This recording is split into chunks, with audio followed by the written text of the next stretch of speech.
It's the final classical game of the FIDE World Championship 2024, and the world champion is on your screen, Ding Liren and his challenger Domaraju Gukesh. The score is 6.5, 6.5. The one who wins today will become the world champion. In case of a draw, we move to the rapid tie breaks. Ding Liren takes off his jacket, places it on the chair, and gets ready. He has the white pieces and will try to press today, but I believe a draw is a very likely result because in such high pressure scenarios, no one wants to overpress and lose it. We can see Maurice Ashley inviting the guest today, but look at Gukesh. He's super focused. He's closed his eyes. He wants to just focus on the job at hand. And there we have him making the first move. He plays 1c4. Is that what Ding Liren is going to play? I believe the arbiter is going to come and put back that move. And we are about to begin. The players shake hands. The clock is started. This is, dear friends, the Ambit recap of the day. Ding Liren opens the game with knight to f3, a very super solid choice and one that Gukesh would have expected perhaps, but not so sure how deeply he would have prepared. He goes d5, g3. Wow, the Reti opening is what Ding goes for. It has all the flexibility in the world because you haven't touched your c pawn nor your d pawns, so you can place it the way you want it. Now the bishop comes to g2, and let's see what Gukesh plays here. He has taken the center, and with knight c6, he's going for the reversed King's Indian. If you castle, I can go e5. But Ding is like, I'm going to play the reversed Grunfeld. He plays d4, and takes will be met with knight takes. So Gukesh tries to be very solid. He goes e6. And it makes sense, this move e6. White castles here. And black takes. The reason why this move is good is because black is already a tempo down when you consider it as the Grunfeld defense with reversed colors. So rather than being over ambitious here, Gukesh is trying to be solid with this structure, but Ding is going to strike at some point with c4, knight g e7 played. The idea is to take, queen takes, and the knight comes to c6. That's the plan. He goes pawn to c4. The pawn is pushed forward. And now Gukesh takes, knight takes d4. Queen takes on d4. And the knight jumps in to c6. Gukesh swivels his knight there. Knight is attacking the queen. The queen has to move, but where exactly? It can go to f4, e3, d2, d1. He goes to d1, and now Gukesh must push his pawn forward. And he does it. Pawn to d4. This is a very strong pawn. But if you look at the development, black is lagging behind. His king is in the center. The bishop is not yet developed. The rook is here. He plays bishop to c5.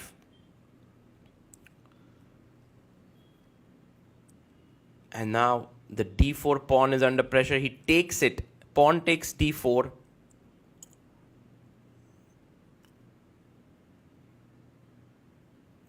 And he takes back with the bishop. The bishop is nicely centralized here and looking very strong, putting pressure in both directions.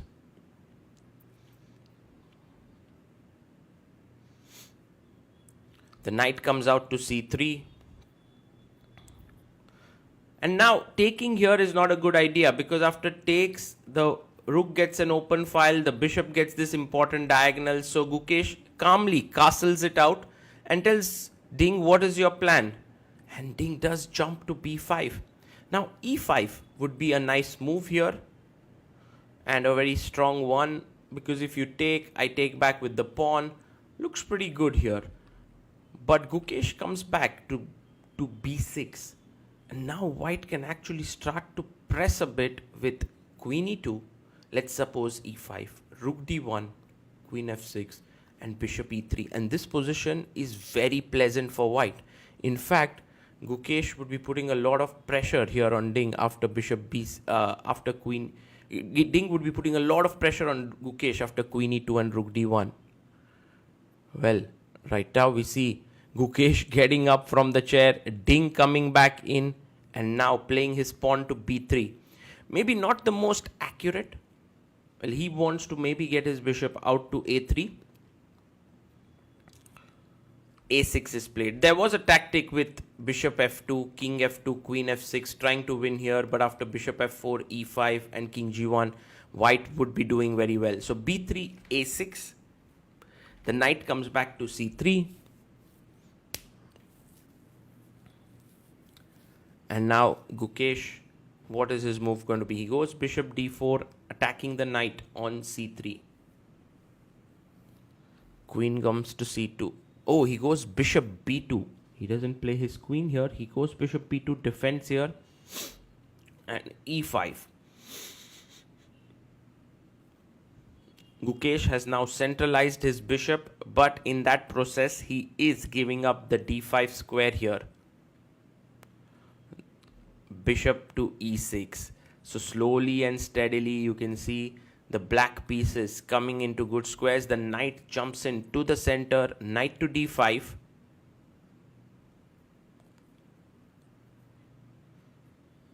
And now this is hanging. But he goes b5. What a move this is by Gukesh. b5 is an amazing move. So you could have played even a little bit calmly. You could have taken here. Maybe tried to bring your knight in, although f4 is quite irritating there. But b5 just destabilizes the knight on d5. He takes the pawn, which is not particularly a great idea. But I think Ding has found a way to equalize the position. His idea now after ab5 is to move the knight away, attack the knight here. Yes, knight to f4. Nice move played. And now c6 is hanging.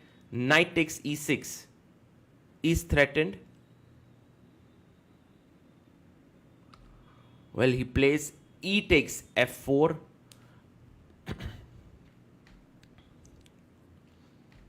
And now let's see how bishop takes c6, attacking the rook.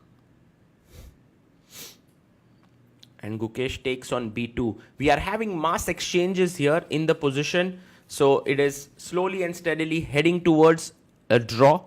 And tie breaks look very likely. Rook comes to b8. And the plan now is to play your queen up here. There's one small thing which I feel that black has in this position, which is that after, let's say, take, black is going to push the pawn to b4 and clamp two of the white pawns. Bishop f3, he moves back. Maybe bishop d5 was much more prudent, trying to trade more pieces. But bishop f3, Gukesh takes on g3. H takes g3.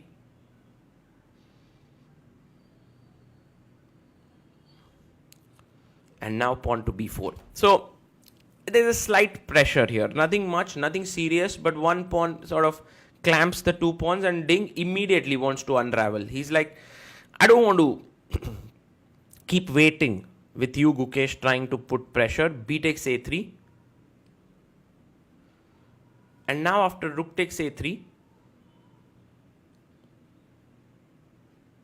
which is played.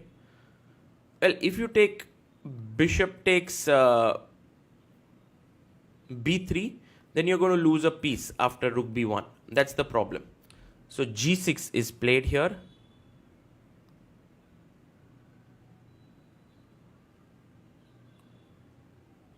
And the queen comes up to d4. So Ding is like super keen to even trade off the queens, even if it means giving up a pawn. Pawn comes up to b4 and Gukesh finally says, okay, thank you for the pawn, I'm taking it. takes.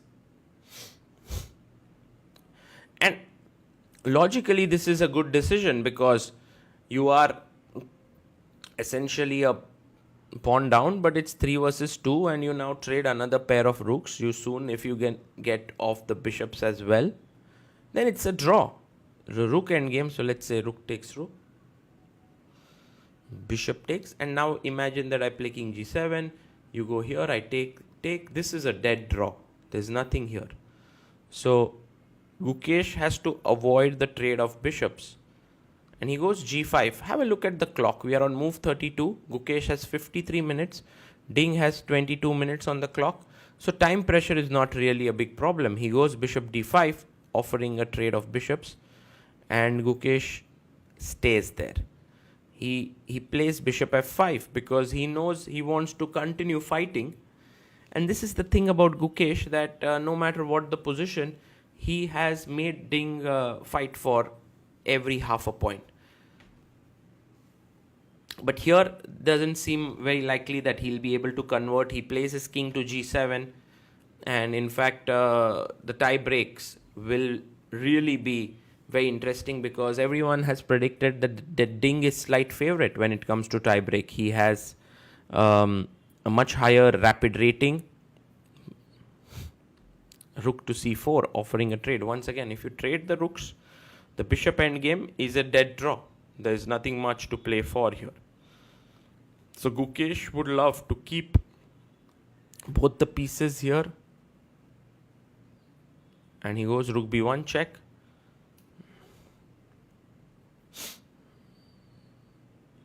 And let's see what Ding Liren continues with.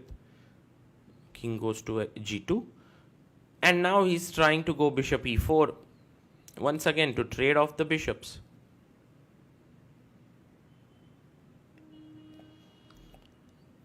Rook e1.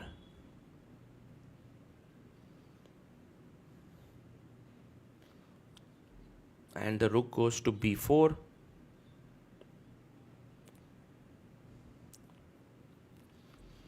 h5 has been played here with the idea maybe at some point to go h4, but I think what Gukesh is aiming for is g4, f5, king h6, king g5 and h4.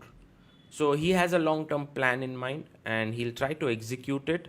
Not so sure if he'll be successful here, but at least you keep playing. Also, the tie break is just the next day. So if you're able to play a long game, by the way, 40 moves are done. So Ding Liren gets 30 more minutes on the clock. He's 38 minutes on the clock, but Gukesh has 1 hour 12 minutes. King h6 and Gukesh gets up. Ding comes back in.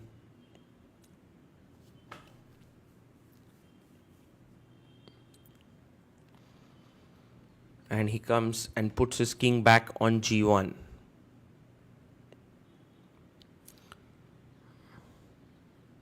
I'm a little bit in awe of how Gukesh is playing here because, you know, most of the players would already have lost the intent to play on. You know, they would continue, but not with this laser sharp focus that Gukesh is showing. Pawn to g4.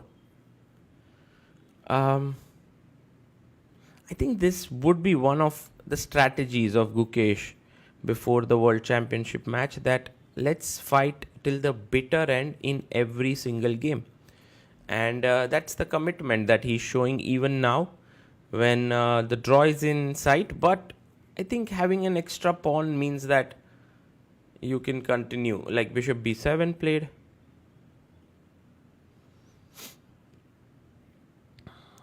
And now the king comes up to g5.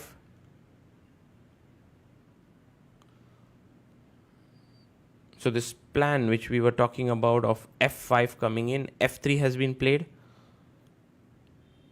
And that's a good move by Ding actually. Because now with trading another pair of pawns, it'll become very tough for Gukesh to win.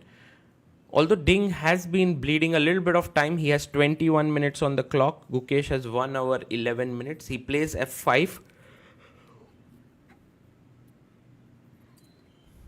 You can push your pawn to f4, but I think Ding wants to simplify. So taking on g4 makes a lot more sense. So fg.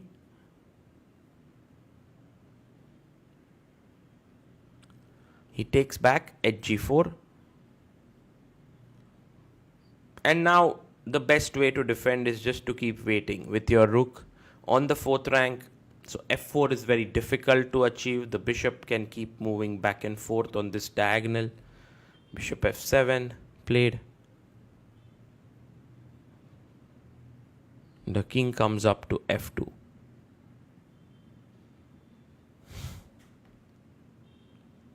He gives a check.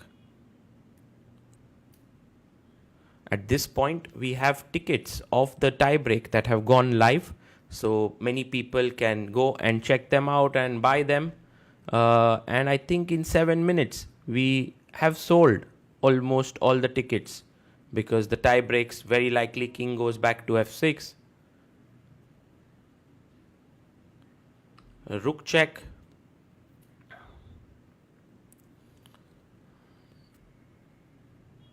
And whether Gukesh, he goes g5 back. And I think Ding will come back to b4. Yes, he's not going to allow pawn to push. He's at 16 minutes on the clock. Gukesh keeping an hour, more than an hour on the clock. Bishop e6 played.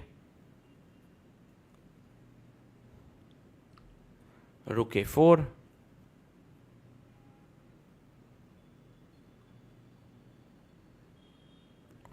And now rook b2.